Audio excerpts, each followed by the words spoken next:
Hello students, मैं हूं नीरज गुप्ता और मैं फिर से आपके सामने अपनी सीरीज का नया लेक्चर लेके आया हूं। मैंने जैसे बताया था कि मैं ये सीरीज बना रहा हूं स्पेशली बच्चों के एग्जाम क्लियर कराने के लिए।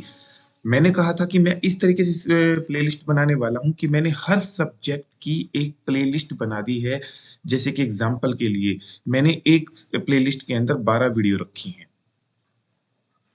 पहली वीडियो में तो मैं सिर्फ आप लोगों को क्या बता रहा हूं कि कितने इंपॉर्टेंट क्वेश्चंस हैं जैसे कि यहाँ बताए गए हैं। और फिर मैं क्या करने वाला हूँ, हर एक आंसर की एक अलग वीडियो बनने वाली है। जैसे मान लीजिए यहाँ पे 10 क्वेश्चन है तो 10 वीडियो की 10 आंसर की वीडियो बनने वाली है, जिससे क्या होगा कि बच्चे को कहीं किसी नोट्स की, किसी गैस पेपर की, किसी भी चीज की जरूरत नहीं होगी। जस्ट क्वेश्चन देखो, आंसर देखो और एग्जाम क्रैक कर दो। अब बच्चे को दिक्कत आती है कि मैं क्या मैटर लिखूं पेपर में, मटेरियल तो चाहिए लिखने के लिए। तो मैं यहाँ पे उसको इतना मैं सफिशिएंट मटेरियल दे दूंगा कि समझो और लिखो, कहीं जाने की जरूरत नहीं है। पहली वीडियो मेरी ये थी जिसमें मैंने कंप्यूटर आर्किटेक्चर के सारे क्वेश्चंस आप लोगों को बताए थे। लेकिन बच्चों, एक बात ध्यान रखना कि ये वीडियो मैंने ना सिर्फ बीसीए, मैंने बीटेक, एमसीए, एमटेक ये सब्जेक्ट हर कोर्स में कवर होता है। इसीलिए मैं आपको बता दूं, किसी कोर्स में इसे कंप्यूटर सिस्टम आर्किटेक्चर के नाम से जाना जाता है, यानी कि सीएस से। किसी कोर्स में इसे कंप्यूटर ऑर्गेनाइजेशन के नाम से भी जाना जाता है। तो कंफ्यूज ना होना, एक ही चीज है। प्लस मैं इन क्वेश्चंस को पहले अरेंज करने वाला था यूनिट वाइज, लेकिन बाद में मुझे लगा कि कोई क्वेश्चन बीसीए में अलग यूनिट में है, बीटेक में अलग यूनिट में है। तो मैंने क्या तरीका निकाला, मैंने सारे क्वेश्चन सिंपली वे में लिख दिए और बच्चों को कह रहा हूं कि जिसकी जो यूनिट है वहां से निकाल लीजिएगा। भाई यूनिट वाइज अप डाउन होते रहते हैं, इतनी आपको मेहनत करनी पड़ेगी कि आपको ये देखना पड़ेगा कि कौन सा क्वेश्चन कौन सी यूनिट में है। लेकिन ये सारे क्वेश्चन सुपर डुपर इंपॉर्टेंट है। ओके बच्चों, तो अब मैं अपना आंसर स्टार्ट करने जा रहा हूं जिसका नाम है रजिस्टर ट्रांसफर लैंग्वेज। ओके बच्चा, इसके अंदर क्या है, मैं आपको बता दूं कि कंप्यूटर के अंदर जितना भी डेटा सेव होता है, ये देखिएगा, हमारे कंप्यूटर में जितना भी डेटा सेव होता है, दो जगह जाके डाटा सेव होता है। नंबर वन, कंप्यूटर की मेमोरी में। नंबर टू, कहां पे जी, रजिस्टर में। जब डाटा मेमोरी में जाके सेव होता है तो वो अलग स्पेस लेगा, रजिस्टर में जाके स्पेस सेव होता है तो अलग स्पेस लेगा। पर ये ध्यान रखना, वो डाटा जो तुमने सेव कराया है, जनरली हम डाटा को इधर से उधर ट्रांसफर करते रहते हैं। जैसे तुम्हारे कंप्यूटर में ड्राइव है, C drive, D drive, E drive. बच्चों जनरली तुम करते रहते हो कि इस ड्राइव का डाटा यहाँ ट्रांसफर कर दिया, इस ड्राइव का डाटा यहाँ ट्रांसफर कर दिया, करते हो ना बेटा। वो डाटा जो तुम ट्रांसफर करते हो, वो डाटा कहाँ ट्रांसफर होता है, मेमोरी के बीच में। लेकिन अगर यही डेटा किसके बीच में ट्रांसफर हो, रजिस्टर के बीच में, तो वो क्या बन जाती है, रजिस्टर ट्रांसफर लैंग्वेज। बच्चों, अब जो मैंने बोला है इसी चीज को आप अपने कॉपी में लिख सकते हो एग्जैक्ट जैसे मैं बता रहा हूं। जो हम ये गैस पेपर वगैरह की जो लिखे हुए हैं, यूं के यूं पेपर में लिखे आते हैं ना बेटा, उन पे बिल्कुल कांटे लगते हैं। मैंने करीबन करीब 19 साल से मैं इस लाइन में हूँ और 10-12 साल मैंने पेपर चेकिंग का काम भी किया है यूनिवर्सिटीज के अंदर। तो मुझे पता है कि किस तरीके से चेकिंग होनी चाहिए, किस तरीके से नंबर आते हैं। तो मैंने एक वीडियो भी बनाई है इसके अंदर, मेरे चैनल पे ही मिल जाएगी, कि how to attempt the exam, कि पेपर देते वक्त किन किन बातों का ध्यान रखें। जरूरी नहीं है मटेरियल अच्छा हो, बहुत चीजें ऐसी हैं जो आपको नंबर दिलाने में मदद करती हैं। चलो इस क्वेश्चन को आगे स्टार्ट करते हैं कि जब आपका डेटा रजिस्टर में ट्रांसफर होता है, और जैसे ये मान लीजिएगा एक रजिस्टर है, ये मान लीजिए दूसरे रजिस्टर है, और इनके बीच में डाटा ट्रांसफर करना है, तो उसे कहा जाएगा रजिस्टर ट्रांसफर लैंग्वेज। जब बच्चा कहते हैं रजिस्टर है क्या, जैसे कि आपके फोन में दो तरह की मेमोरी होती थी, एक्सटर्नल मेमोरी, आप अपने फोन से ही पहचान सकते हो। दूसरी कौन सी मेमोरी, इंटरनल मेमोरी। तो बच्चों, जो एक्सटर्नल मेमोरी है ना, something like you can say, exact नहीं है लेकिन कोरिलेट कर सकते हो, दिस इज जस्ट लाइक से मेमोरी। और internal memory this is just like a resistor memory, आप कहा जा सकता है। तो बच्चों, जब रजिस्टर के अंदर मेरा डाटा सेव होगा तो उसे इधर से उधर ट्रांसफर भी करना पड़ेगा। और जब वो ट्रांसफर करेंगे हम लोग, तो उसे कहा जाएगा रजिस्टर ट्रांसफर लैंग्वेज। रजिस्टर के अंदर जब डाटा ट्रांसफर होता है तो दो तरीके से ट्रांसफर हो सकता है। नंबर एक, कंडीशनली ट्रांसफर।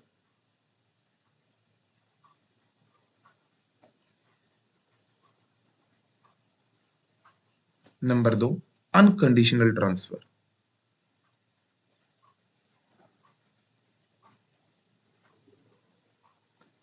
कंडीशनल ट्रांसफर कब होता है? जब मैं कंडीशन लगा दूं। बच्चों तुमने अपने थोड़ी लैंग्वेज पढ़ी होगी, जैसे सी सी प्लस प्लस, उसके अंदर हम इफ के अंदर कंडीशन लगा देते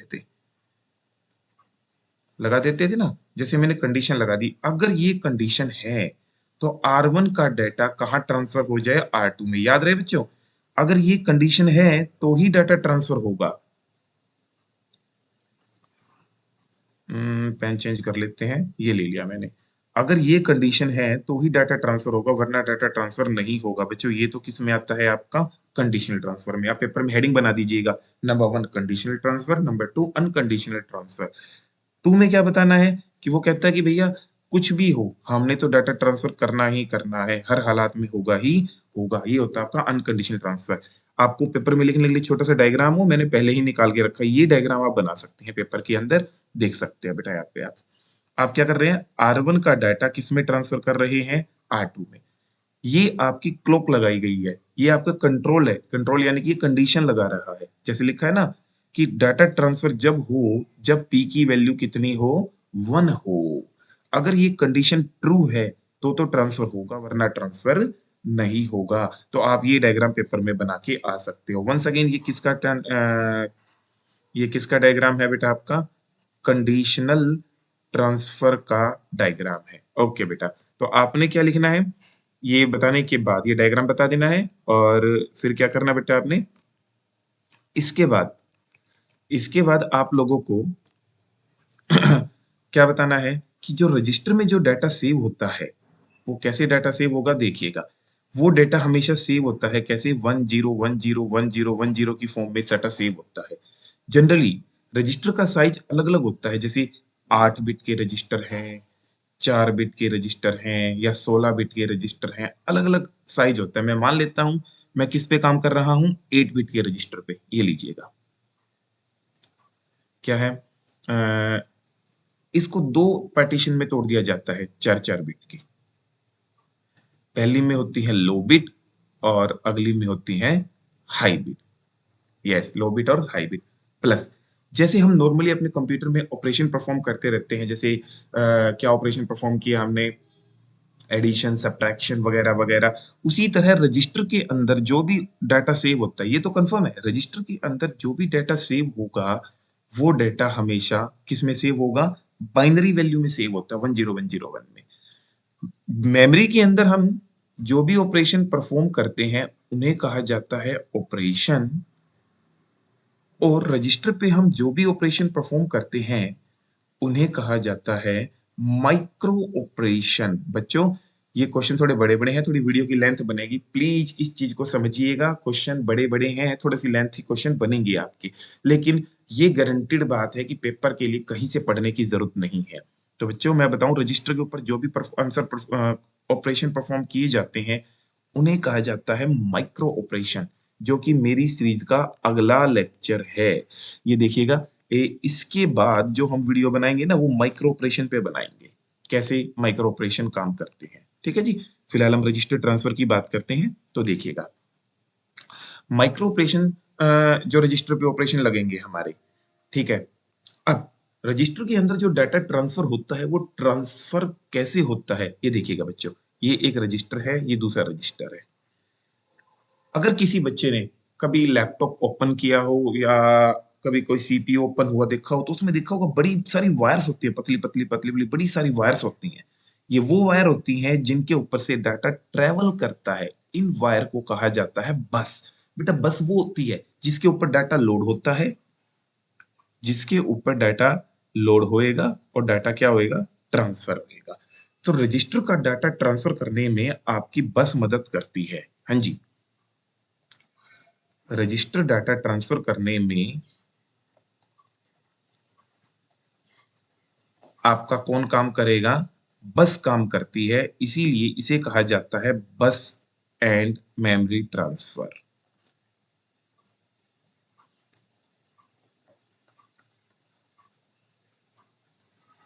ठीक है बेटा, कैसे काम करती है वो मैं आपको बताता हूं कि बस कैसे काम करती है। देखिएगा, अगर आपका रजिस्टर 4 बिट का है, अगर आपका रजिस्टर 4 बिट का है लाइक दिस 1 2 3 4, तो इसका डाटा ट्रांसफर करने के लिए बस भी कितने बिट की चाहिए? 4 बिट की ही बस चाहिए। अगर आपका रजिस्टर 8 बिट का है तो उसको डाटा ट्रांसफर करने के लिए बस भी कितने बिट की चाहिए? 8 बिट की ही बस चाहिए। तो बेटा मैं आपको बता दूं, यहां मैं एक एग्जांपल लेने जा रहा हूं 4 बिट रजिस्टर का डाटा कैसे ट्रांसफर किया जाता है। उससे पहले मैं आपको एक बार इसका डायग्राम दिखा दूं, मैंने टाइम ज्यादा ना लगे पहले ही रेडी कर रखे हैं। टॉपिक का नाम है बस एंड मेमोरी ट्रांसफर। ये देखिएगा, ये डायग्राम है, देखने में थोड़ा लंबा चौड़ा डायग्राम लगेगा पर ये आपको बनाना जरूरी है, पेपर में अगर आ जाए।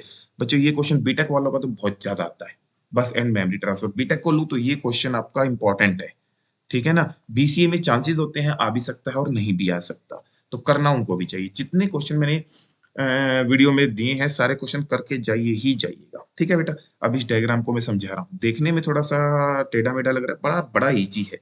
उससे पहले मैं आपको ये बता दूं ये मक्स क्या होता है। देखिएगा बेटा, मक्स ये किसको कहता है? मल्टीप्लेक्सर को।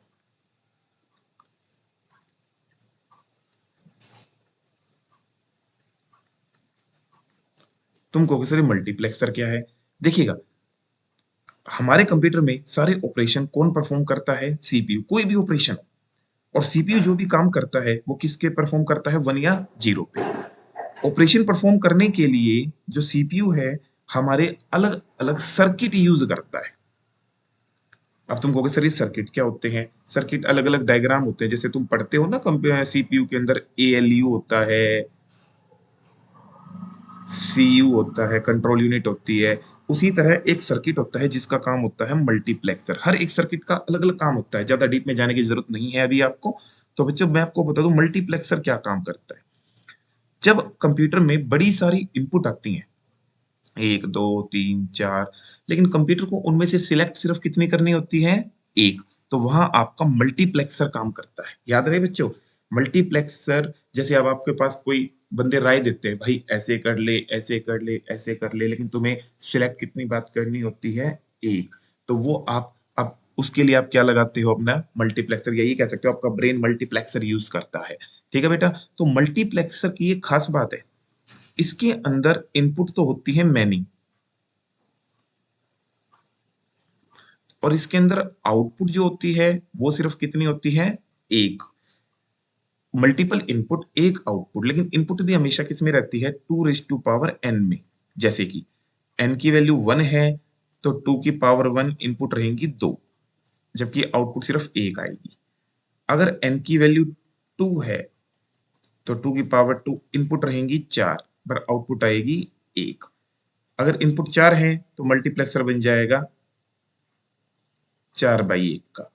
अगर n की वैल्यू 3 है तो 2 की power 3 8, 2 two power n input होती है, लेकिन आउटपुट आएगी 1, तो यहां मल्टीप्लेक्सर बन जाएगा 8 इनपुट होंगी 1 आउटपुट होगी, ठीक है बच्चों। तो यहाँ पे उसने 4/1 के मल्टीप्लेक्सर लगा रखे जी, यानी कि जिसमें 4 इनपुट हो रही हैं और 1 आउटपुट हो रही है। 4 इनपुट 1 आउटपुट, 4 इनपुट 1 आउटपुट, ठीक है जी। अब तुम कहोगे कि यहाँ पे 4 मल्टीप्लेक्सर क्यों लगे हुए हैं? क्योंकि भैया ये आपका 4 बिट रजिस्टर डाटा ट्रांसफर करना चाहता है, यानी कि एक ऐसा रजिस्टर में से डाटा ट्रांसफर करना चाह रहा है जिसमें 4 बिट का डाटा, इसलिए 4 बिट रजिस्टर के लिए बस भी कितने की बिट की होनी चाहिए? 4 बिट की बस होनी चाहिए। ओके बच्चों, तो हम इसको कंप्लीट करते हैं। अब देखिएगा, अब इसने क्या किया, यहाँ पे 4 रजिस्टर ले रखे हैं। देखो मैं एक बार यहाँ पे समझा के दिखाता हूँ आपको। ये रजिस्टर ऐसे है, मान लो एक रजिस्टर है ए जिसमें 4 बिट है, 4 बिट 0 1 2 3। अगला रजिस्टर है पी, इसमें भी 4 बिट है, 0 1 2 3। अगला रजिस्टर है सी, 4 बिट है, 0 1 2 3। अगला रजिस्टर है डी, 4 बिट इसमें है, 0 1 2 3। लेकिन बेटा एक बात ध्यान रखना, इसको मैं नाम दे देता हूं A0 A1 A2 A3, B0 B1 B2 B3, C0 C1 C2 C3, D0, D1, D2, D3। Data transfer कैसे होगा? जैसे यहाँ पे 4 मल्टीप्लेक्सर लगा दिए। पहला मल्टीप्लेक्सर है 4/1 का, ये भी कितने का है भैया? 4/1 का, 4/1 का, और ये भी कितने का है? 4/1 का। डाटा कैसे ट्रांसफर होता है? देखिए बेटा, डाटा ऐसे ट्रांसफर होएगा कि ये पहला मल्टीप्लेक्सर है, जैसे डायग्राम में देख सकते हैं आप, ये वाला, ये सिर्फ कौन सी बिट ट्रांसफर करेगा? 0 0 वाली। इधर से ले लीजिएगा, देखो इसमें सारी 0 0 0 0 है, इसमें सारी 1 1 1 1 है। कैसे बनाया देखिए, मैं दिखाता हूं आपको। यहाँ आ जाइएगा, ये 0 वाला ले लेते हैं। मान लो ये पहला मल्टीप्लेक्सर है मेरा 4/1 का, इसमें अच्छा ऊपर बना दिया मैंने। ये क्या करेगा? इसमें पहले आएगी 0 वाली, इसमें यहां से भी कौन सी आएगी? 0 वाली, यहां से भी कौन सी आएगी? 0 वाली, और यहां से भी कौन सी आएगी? 0 वाली। ओके, और उनमें से ट्रांसफर कितनी होगी? सिर्फ एक। अगले में कौन सा है? 1 वाली, इधर से भी 1 वाली, इधर से भी 1 वाली, और इधर से भी 1 वाली। एक ट्रांसफर होगा। अब अगली में यहां से कौन सी आएगी आपकी? यहां से दू तो मैं 2 वाली, इधर से भी 2 वाली, 2 और 2, इसमें से भी एक ट्रांसफर होगा। ऐसे ही इसमें से। तो ये डायग्राम इस तरह का कुछ यहाँ बनाया गया है, जिसमें देखिए इसमें क्या जा रहा है? पहले तो ये वाले डायग्राम में इस डी की भी 3, जो सी है ये भी 3 वाला है, बी वाला है, बी की भी 3 वाली है, और ए की भी 3 वाली है, लेकिन एक ट्रांसफर हो रहा है। लेकिन अगर मैं अगले की बात करूं, अगले में कौन सा है? सारा देखो दे रखा, यहां दे रखा है इसने D2, ये दे रखा, ठीक है, और ए की भी, इसमें 1 1 वाली, इसमें 0 0 वाली, और चारों में से एक एक वैल्यू निकल रही है। एक इसमें से, एक इसमें से, एक इसमें से, क्योंकि मैंने बताया मल्टीपल इनपुट होती है और एक क्या होती है? आउटपुट होती है। तो ये बन जाएगा 4 बिट का। अगर आपको दे दिया जाए 16 बिट का रजिस्टर बनाना है, तो आपको क्या करना पड़ेगा? 16 बिट मेमोरी ट्रांसफर करनी है, तो आपको क्या करना पड़ेगा बच्चों? 16 तो बनाने पड़ेंगे रजिस्टर, और 16 ही क्या बनाने पड़ेंगे? मल्टीप्लेक्सर। अगर आपको कहा जाए 32 बिट का बनाना है, तो 32 ही रजिस्टर, 32 मल्टीप्लेक्सर। लेकिन बच्चा कहेगा मैं 32 कैसे बनाऊं? तो ऐसे बनाओ, 1 2 3 dash dash dash dash dash 32 कर देना अपना यहाँ पे, ठीक है ना? डैश डैश करके बना दो, क्योंकि बेटा पेपर पे 32 तो ड्रॉ करने बहुत मुश्किल हो जाएंगे ना। इस तरीके से आपको बस एंड मेमोरी ट्रांसफर करनी है। इसका फोटो ले लीजिएगा और आप ये क्वेश्चन अपना पेपर में ये डायग्राम बना सकते हो। अब आप कहोगे सर ये दो लाइनें कौन सी हैं? S0 और S1, इन्हें कहा जाता है selected lines. Selected lines. Once again बेटा, क्वेश्चन को मैं सिंपलीफाई करके बता रहा हूं, और ज्यादा गहराई में जाऊंगा तो वीडियो बहुत लंबी बन जाएगी। इतना समझो और लिख दो, बहुत मोर देन सफिशिएंट है, ठीक है? क्वेश्चन थोड़े से कॉम्प्लिकेटेड है, तो थोड़ा सा समय लेंगे। एक बार नहीं समझ में आए तो 2 बार वीडियो देखिएगा। नहीं समझ में आए, स्क्रीन पे मेरा नंबर भी दे रखा है, और वैसे तो मैंने थंबनेल पे ही लगा रखा है, और मुझे कमेंट भी कर सकते हैं इस नंबर पे। जो भी दिक्कत है मैं आपकी जरूर हेल्प करूंगा बेटा उस चीज के अंदर, ठीक है? ओके, जैसे मैंने बताया था इसके अंदर 4 इनपुट है, एक आउटपुट आनी है। अब एक आउटपुट किसकी आनी है? ये वाली, ये वाली, ये वाली, या ये वाली। 4 इनपुट है, 0 1 2 3, कि इसमें आपकी सिलेक्टेड लाइन मदद करती है। कैसे? अगर S0 S1 इन दोनों की वैल्यू 0 0 है, आप बाइनरी में पढ़ते होंगे 0 0 का मतलब 0 होता है, ठीक है? अगर ये दोनों 0 0 है तो ये वाली सिलेक्ट होगी।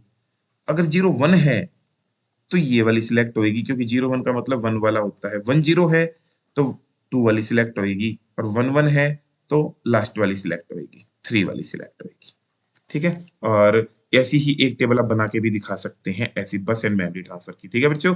तो इसको मैं यहीं कवर कर रहा हूँ, बस एंड मेमोरी ट्रांसफर को। इतना मैटर का तुम्हारा आराम से क्वेश्चन बन जाएगा। बच्चा ये भी क्वेश्चन पूछता है कि मैं कितना क्वेश्चन कितने नंबर का लिख के आऊं, उसके लिए मेरी उस वीडियो में देखिएगा कि पेपर को कैसे अटेम्प्ट करना है। मैं उसका लिंक भी प्लेलिस्ट में दे दूंगा आपको। एंड आई रिक्वेस्ट कि इतना मैटर सफिशिएंट है, आप कहीं पे कुछ भी दिमाग लगाने की जरूरत आपको नहीं है। इस क्वेश्चन को यहीं कवर करते हैं, और जल्दी ही मिलते हैं अपनी सीरीज के नेक्स्ट वीडियो में। Thank you.